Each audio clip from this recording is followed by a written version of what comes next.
Bible एक वर्ष में। नमस्कार, आप सबका बाइबल एक वर्ष में स्वागत है। आप सब ने जो कदम उठाया है प्रभु के वचन सुनने के लिए, यह हमारे जीवन के अंधेरों को दूर करेंगे और हमें प्रभु के प्रकाश में चलाएंगे। आज हम सैमुएल के पहले ग्रंथ का अध्याय 29, 30, अय्यूब के ग्रंथ का अध्याय 34 और प्रवक्ता ग्रंथ का अध्याय 3 सुनेंगे। प्रभु का वचन सुनने से पहले आइए हम ईश्वर से प्रार्थना करें। हे प्रभु, हम आपका वचन सुनने वाले हैं। हमारे मन की आंखें खोलें और हमें आध्यात्मिक प्रज्ञा दें ताकि हम आपको जान सकें और आपके वचन के अनुसार अपना जीवन जिएं। यह हम मांगते हैं आपसे प्रभु यीशु के नाम, आमीन। सैमुएल का पहला ग्रंथ अध्याय 29। दाऊद पर फिलिस्तीनियों का संदेह। फिलिस्तीनी अफेक के पास अपनी सारी सेना एकत्रित किए पड़े थे और इजरायलियों ने यजीएल के जल स्रोत के पास पड़ाव डाला। जब फिलिस्तीनी सेनापति अपने 100 और हजार सैनिकों की टोलियों में निकल रहे थे और अंत में आकीश के साथ दाऊद और उसके आदमी भी निकले, तब फिलिस्तीनी सेनापतियों ने पूछा, ये इब्रानी यहाँ क्या कर रहा है? आकीश ने फिलिस्तीनी सेनापतियों को उत्तर दिया, यह तो इजराइल के राजा साउल का सेवक दाऊद है। यह 1-2 वर्ष से मेरे पास पड़ा है और इसके आने के दिन से आज तक मैंने इसमें संदेह की कोई बात नहीं पाई। परंतु फिलिस्तीनी सेनापति क्रोध में आकर बोले, इस आदमी को यहाँ से हटा दीजिए। यह उसी जगह चला जाए जो आपने इसे दी है। यह हमारे साथ लड़ाई में ना चले। कहीं ऐसा ना हो कि यह लड़ाई में हमारा विरोधी बन जाए।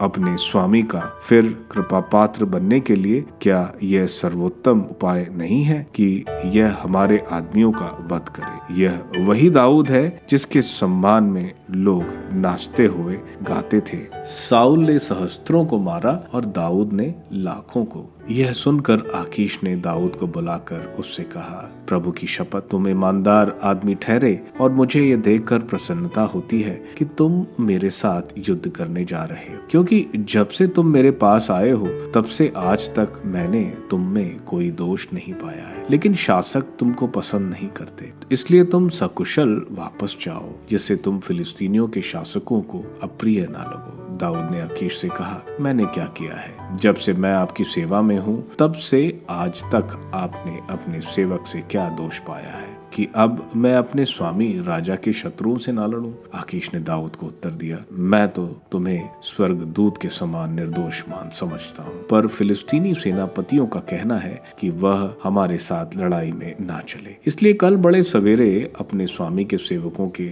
साथ लौट जाओ जो तुम्हारे साथ आए हैं। बड़े सवेरे दिन निकलते ही चले जाओ। इस पर दाऊद अपने आदमियों के साथ बड़े सवेरे उठकर फिलिस्तीनियों के देश लौट गया। उधर फिलिस्तीनी यजेल की ओर बढ़े।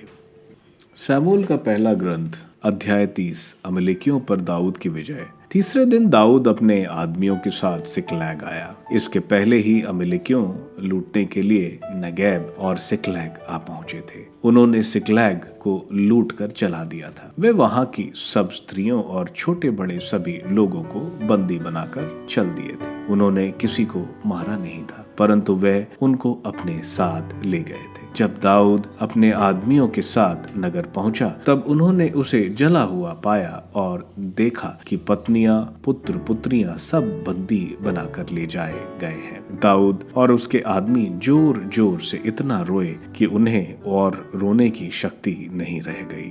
दाऊद की दोनों पत्नियां यजीएल की अहोनियम और कारमेल के नाबाल की विधवा अबीगैल भी बंदी बनाकर ले जाई गई थी। अब दाऊद बड़े संकट में था। लोग उसे पत्थरों से मार डालने की सोच रहे थे। प्रत्येक व्यक्ति का मन अपने पुत्र पुत्रियों की चिंता के कारण कटुता से भरा हुआ था, परंतु दाऊद अपने प्रभु ईश्वर पर भरोसा रखकर हिम्मत नहीं हारा।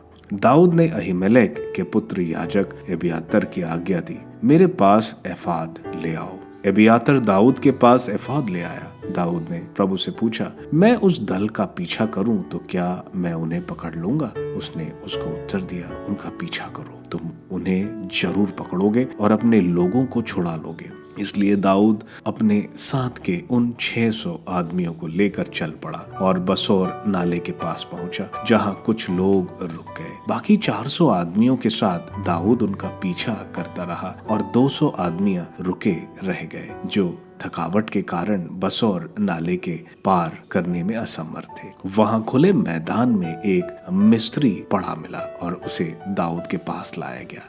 उन्होंने उसे कुछ रोटी खिलाई और पानी पिलवाया। फिर उसे अंजीर की कुछ डालियां और किशमिश के 2 गुच्छे दिए। जब वह खा चुका तब उसमें शक्ति आई, क्योंकि उसने 3 दिन और 3 रात कुछ नहीं खाया पिया था। दाऊद ने उससे पूछा, तुम किसके आदमी हो और कहां से आ रहे हो? उसने उत्तर दिया, मैं मिस्री हूँ, एक अमालिकों के दास। आज से 3 दिन पहले मैं बीमार पड़ा, इसलिए मेरे स्वामी ने मुझे छोड़ दिया। हमने करेतियों के नागेब पर, यूदा के नागेब और कलेबियों के नागेब पर छापा मारा और सिकलैग को जला दिया।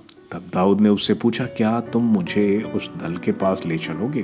उसने उत्तर दिया, यदि तुम ईश्वर की शपथ खाकर कहो कि तुम ना तो मुझे मारोगे और ना मुझे अपने स्वामी के हवाले कर दोगे, तो मैं तुम्हें उस दल के पास ले चलूंगा। वह दाऊद को वहां ले गया तो वे देखते क्या है कि वे लोग भूमि पर इधर उधर पड़े हैं। वे खा पी रहे थे और उस बड़ी लूट के कारण विजय उत्सव मना रहे थे, जो वह फिलिस्तीनियों से और यूदा के देश से ले गए थे। दाऊद उन्हें संध्या से लेकर दूसरे दिन की शाम तक मारता रहा और उनमें उन 400 नौजवानों के सिवा जो ऊंटों पर चढ़ाकर भाग गए थे, एक भी शेष न रहा। इस प्रकार दाऊद ने वह सब कुछ फिर पा लिया जो अमालिकों ले गए थे। दाऊद ने अपनी दोनों पत्नियों को भी छुड़ा लिया। कोई या कुछ भी खाया नहीं था, ना छोटे बड़े लोग में, ना पुत्र पुत्रियों में और ना लूट के माल में। जो कुछ ले लिया गया था दाऊद वह सब वापस ले आया। दाऊद ने सब भेड़ गायें भी ले ली और उसके आदमियों ने उन्हें उसके आगे आगे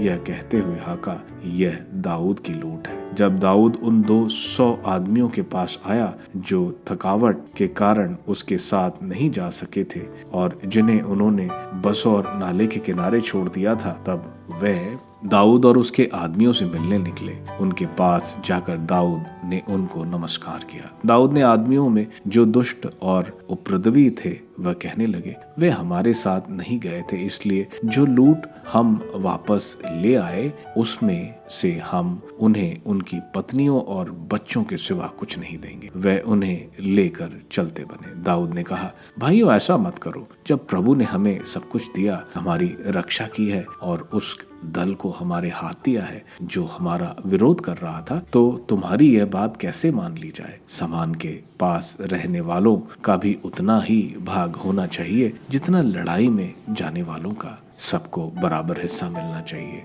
दाऊद ने इज़राइल के लिए यह नियम और अध्यादेश बनाया जो उस देश में अब तक लागू है। सिकलाग पहुंचकर दाऊद ने लूट का एक भाग अपने मित्रों यूदा के नेताओं के पास यह कहते हुए भेजा, प्रभु के शत्रुओं की लूट का यह भाग आपको अर्पित है। उसने बेतेल, नागेब, रामोत, यतीर, अरोएर, सिफमोत, एशमुता, राकाल, यरमम, एलियो और केनियो के नगर हरोमा, बोर, आशान, अताक, हेब्रोन और उन सब अन्य स्थानों के नेताओं के पास उपहार भेजे जहां दाऊद और उसके आदमी घूमते रहे। अय्यूब का ग्रंथ अध्याय 34। एलीहू का दूसरा भाषण। तब एलीहू ने यह कहा, बुद्धिमान लोगों, मेरा भाषण सुनो, ज्ञानियों, मेरी सब बातों पर ध्यान दो, क्योंकि जिस प्रकार जीभ स्वाद लेती है उसी तरह कान शब्दों को परखता है। हम स्वयं देखें कि सही बात क्या है, हम मिलकर जान लें कि उचित क्या है। क्योंकि अय्यूब ने कहा, मैं निर्दोष हूँ, किंतु ईश्वर मुझे न्याय नहीं दिलाता। न्याय की मांग करने पर मैं झूठा माना जाता हूँ। मैं निष्पाप हूँ, फिर भी मेरा घाव असाध्य है। अय्यूब के समान और कौन शूरवीर है? वह पानी की तरह निंदा पीता है। वह कुकर्मियों के साथ बैठता और दुष्टों से मेल जोल रखता है, क्योंकि उसने कहा, ईश्वर की इच्छा पूरी करने में मनुष्य को कोई लाभ नहीं। ज्ञानियों, मेरी बात सुनो, ईश्वर में कोई अधर्म नहीं, सर्वशक्तिमान में कोई अन्याय नहीं। वह मनुष्य को उसके कर्मों का फल देता और उसके आचरण के अनुसार उसके साथ व्यवहार करता है। नहीं, ईश्वर दुष्ट जैसा व्यवहार नहीं करता। सर्वशक्तिमान न्याय को भ्रष्ट नहीं करता। किसने ईश्वर को पृथ्वी सौंपी? किसने समस्त संसार को उसके अधिकार में दिया? यदि ईश्वर हमारा ध्यान नहीं रखता, यदि वह अपना आत्मा वापस लेता, तो सभी प्राणी नष्ट हो जाते और मनुष्य मिट्टी में मिल जाता। अय्यूब, तुम बुद्धिमान हो, मेरी बात सुनो, मेरे भाषण पर ध्यान दो। क्या विधि से बैर रखने वाला शासन कर सकता है? क्या तुम परम माननीय को दोषी ठहराते हो? क्या वह राजाओं से यह नहीं कहता तुम निकम्मे हो, और कुलीन लोगों से तुम दुष्ट हो? वह शासकों के साथ पक्षपात नहीं करता। वह अमीर और कंगाल में भेद नहीं मानता, क्योंकि सभी उसके हाथ की कृतियां हैं। आधी रात को क्षण भर में उनकी मृत्यु हो जाती है। वे घबराते हैं और मिट जाते हैं। वह बिना किसी की सहायता के शक्तिशाली को हटाता है, क्योंकि ईश्वर मनुष्यों का आचरण देखता है और सभी मार्गों का निरीक्षण करता है। कहीं भी ऐसा अंधकार या मृत्यु की छाया नहीं जहां कुकर्मी ईश्वर की दृष्टि से छिप सकते हैं। ईश्वर मनुष्य को पूर्व सूचना नहीं देता कि किस समय उसका न्याय किया जाएगा। ईश्वर अचानक शक्तिशालियों को छिन्न भिन्न करता और दूसरों को उनके स्थान पर नियुक्त करता है। वह उनके सभी कार्यों का निरीक्षण करता और रात में उनको गिराकर समाप्त कर देता है। सबके देखते वह उन्हें कुकर्मियों की तरह कोड़े लगाता है, क्योंकि उन्होंने उसका अनुसरण नहीं किया और उसके मार्ग पर चलना नहीं चाहा। उनके विरुद्ध पद्दलितों की दुहाई ईश्वर के पास पहुंचती है। ईश्वर उनके पुकार पर ध्यान देता है, किंतु यदि ईश्वर मौन रहता है तो उसे कौन दोष देगा? यदि वह अपना मुख छिपाता है तो उसे कौन देख सकेगा? फिर भी वह मनुष्यों और राष्ट्रों की निगरानी करता है। वह नहीं चाहता कि विधर्मी राज्य करे और प्रजा के लिए जाल बिछाया जाए। यदि कोई ईश्वर से ये कहता है, मैंने प्रायश्चित किया, मैं फिर पाप नहीं करूंगा, जो मैं नहीं समझता उसे मुझे समझा, यदि मैंने अधर्म किया तो मैं फिर वैसा नहीं करूंगा, तो क्या तुम मानते हो कि ईश्वर को उसे दंड देना चाहिए? तुम पश्चाताप करना नहीं चाहते, उन्हें निर्णय करना चाहिए, मुझे नहीं। तुम जो जानते हो उसे मुझे बता दो। जो ज्ञानी मेरी बात सुनते हैं, जो समझदार हैं, वे मुझसे ये कहेंगे, यह बकवादी अय्यूब कुछ नहीं जानता, यह निरर्थक बातें कहता है। अय्यूब विधर्मी की तरह बोलता है। उसकी पूरी पूरी परीक्षा की जानी चाहिए, क्योंकि पाप करने के बाद वो विद्रोह भी करता, हमारे मन में संदेह उत्पन्न करता और ईश्वर के सामने डींग मारता है। प्रवक्ता ग्रंथ अध्याय 3, माता पिता के प्रति कर्तव्य। प्रज्ञा की संतति धर्मियों की सभा है, उनका राष्ट्र आज्ञाकारी और प्रेममय है। पुत्रों, पिता की शिक्षा ध्यान से सुनो, उसका पालन करने में तुम्हारा कल्याण है। प्रभु का आदेश है कि संतान अपने पिता का आदर करे। उसके माता को अपने बच्चों पर अधिकार दिया है। जो अपने पिता पर श्रद्धा रखता है वह अपने पापों का प्रायश्चित करता है, और जो अपनी माता का आदर करता है वह मानो धन का संचय करता है। जो अपने पिता का सम्मान करता है उसे अपनी ही संतान से सुख मिलेगा, और जब वह प्रार्थना करता है तो ईश्वर उसकी सुन लेगा। जो अपने पिता का आदर करता है वह दीर्घायु होगा। जो अपनी माता को सुख देता है वह प्रभु का आज्ञाकारी है। जो प्रभु पर श्रद्धा रखता है वह अपने माता पिता का आदर करता और उनकी सेवा वैसे ही करता जैसे दास अपने स्वामी की सेवा करता है। वचन और कर्म से अपने पिता का आदर करो, जिससे तुमको उसका आशीर्वाद प्राप्त हो। पिता का आशीर्वाद उसके पुत्रों का घर सुदृढ़ बनाता है, किंतु माता का अभिशाप उसकी नींव उखाड़ देता है। अपने पिता के अपमान पर गौरव मत रखो, उसका अपयश तुमको शोभा नहीं देता। पिता का सम्मान मनुष्य का गौरव है और माता का अपयश पुत्र को शोभा नहीं देता। पुत्र, अपने बूढ़े पिता की सेवा करो। जब तक वह जीता रहता है उसे उदास मत करो। यदि उसका मन दुर्बल हो जाए तो उससे सहानुभूति रखो। अपने स्वास्थ्य की उमंग में उसका अनादर मत करो, क्योंकि पिता की सेवा शुश्रूषा नहीं भुलाई जाएगी। वह तुम्हारे पापों का प्रायश्चित और तुम्हारी धार्मिकता समझी जाएगी। लोग तुम्हारी विपत्ति के दिन तुमको याद करेंगे और तुम्हारे पाप धूप में पाले की तरह गल जाएंगे। जो अपने पिता का त्याग करता वह ईश निंदक के बराबर है। जो अपनी माता को दुख देता है वह ईश्वर द्वारा अभिशप्त है। विनम्रता पुत्र, नम्रता से अपना व्यवसाय करो और लोग तुम्हें दानशील व्यक्ति से भी अधिक प्यार करेंगे। तुम जितने अधिक बड़े हो उतने ही अधिक नम्र बनो। इस प्रकार तुम प्रभु के कृपा पात्र बन जाओगे। बहुत लोग घमंडी और गर्वीले हैं, किंतु ईश्वर दोनों पर अपने रहस्य प्रकट करता है। प्रभु का सामर्थ्य अत्यधिक महान है, किंतु वह विनम्र लोगों की श्रद्धांजलि स्वीकार करता है। ना तो अपनी बुद्धि के परे की बात समझने की प्रयत्न करो और ना गूढ़ रहस्यों का अनुसंधान करो। जो आदेश तुम्हें मिले हैं उन पर विचार करो और रहस्यमय बातों के फेर में मत पड़ो। गुप्त रहस्यों को अपनी आंखों से देखने की तुम्हें कोई आवश्यकता नहीं। जो तुम्हारी समझ के परे है उसमें मत फंसो। जो शिक्षा तुम्हें मिली है वह मानव बुद्धि से परे है। बहुत लोग अपने अपने विचारों के कारण भटक गए और निराधार कल्पनाओं ने उनकी बुद्धि भ्रष्ट कर दी। यदि तुम में आंखें नहीं हैं तो प्रकाश से वंचित रहोगे। यदि तुम्हें ज्ञान नहीं तो तुम में प्रज्ञा का अभाव होगा। घमंड कठोर हृदय अंत में बुरे दिन देखेगा। जो जोखिम से प्यार करता है वह उसमें नष्ट हो जाएगा। कपटी हृदय अपने कार्यों में असफल होगा और दुष्ट हृदय पाप के जाल में फंसेगा। दुष्ट हृदय बहुत कष्ट पाएगा। पापी पाप पर पाप करता रहेगा। अहंकारी रोग का कोई इलाज नहीं है, क्योंकि बुराई ने उसमें जड़ पकड़ ली है। समझदार मनुष्य दृष्टांतों पर विचार करता है। जो कान लगाकर सुनता है वो प्रज्ञा की कामना करता है। प्रज्ञा संपन्न और समझदार हृदय पाप से दूर रहेंगे और अपने कार्य में सफल रहेंगे। दानशीलता पानी प्रज्वलित आग बुझाता और भिक्षा दान पाप मिटाता है। जो परोपकार के बदले में परोपकार करता वो भविष्य का ध्यान रखता है। गिरने पर उसे सहारा मिलेगा। सैमुअल के पहले ग्रंथ के अध्याय 29 में हम देखते हैं फिलिस्तीनी सेना इकट्ठी होती है अफेक में इजराइल के साथ युद्ध करने के लिए। इजराइल जजरेल की घाटी में इकट्ठा होते हैं। जजरेल की घाटी बहुत सारी युद्ध यहाँ पर हो चुके हैं। दाऊद भी फिलिस्तीनियों की तरफ से लड़ने के लिए अफेक में आता है।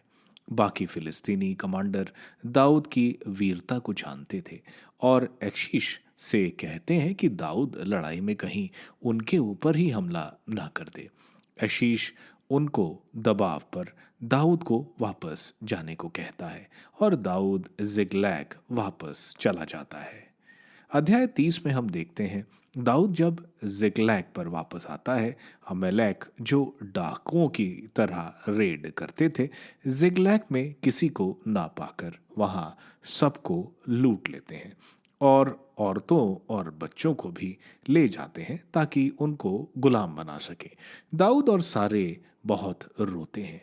लोग दाऊद को मारना चाहते हैं, लेकिन दाऊद ईश्वर में विश्वास रखता है और ईश्वर से पूछकर इन अमेलेकियों का पीछा करता है।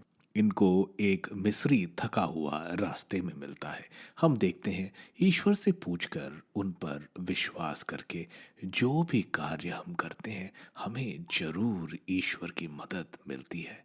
यह मिस्री दास उनको अमेलेकियों के डेरे तक पहुंचाता है और दाऊद उनको खत्म करता है। जो जीत की खुशी में जश्न मना रहे थे, सारे बच्चे, औरतों और जो भी रसद था उसको दाऊद ले लेता है और वापस लाता है। 200 लोग बेसौर में थक के रुके हुए थे, उनको भी दाऊद लूट का हिस्सा देता है। साथ साथ यूदा के कुछ शहरों को भी भेजता है। यह अध्याय हमें दिखाता है चाहे जितना भी बड़ा संकट आए, अगर हम ईश्वर पर विश्वास और ईश्वर से मदद मांगते हैं तो हम उस संकट से बाहर आ सकते हैं और जीत पाते हैं। आयुब के ग्रंथ के 34वें अध्याय में हम देखते हैं एलीहो अपना दूसरा भाषण दे रहा है और जहां वो आयुब जो अपने आप को निर्दोष बोल रहा है और ईश्वर के न्याय को प्रश्न कर रहा है उसके बारे में बता रहा है। एलीहू ईश्वर के न्याय को सही बता रहा है और वो बोल रहा है ईश्वर लोगों को अपने कार्य के अनुसार दंड या पुरस्कार देते हैं। एलीहू आयुब को धमकी दे रहा है कि ईश्वर के खिलाफ बगावत ना करो। वो बोल रहा है कि अय्यूब को और कष्ट मिलने चाहिए, क्योंकि अय्यूब जिसको ईश्वर से माफी मांगनी चाहिए वह शिकायत कर रहा है। प्रवक्ता ग्रंथ के अध्याय 3 हम देख रहे हैं, ईश्वर के चौथी आज्ञा अपने माता पिता का आदर करो, और इसके करने से क्या जीवन में मिलता है उसको विस्तार में बताया जा रहा है। इसके अलावा सिराक नम्रता और घमंड के बारे में भी बता रहे हैं। नम्रता ईश्वर से डर का एक भाव है। नम्रता ईश्वर से डर और सम्मान को प्रज्ञा के ग्रंथ में जोड़कर बताया गया है। आप सबको धन्यवाद ईश्वर के वचन सुनने के लिए। मैं आपसे विनती करता हूं कि आप बाइबल एक वर्ष में को दूसरों के साथ शेयर करें, क्योंकि प्रभु का वचन स्वयं प्रभु यीशु है। प्रभु को दूसरों को देने वालों को प्रभु की आशीष जरूर मिलेगी। मैं आप सबका बड़ी बेसब्री से कल इंतजार करूंगा। धन्यवाद।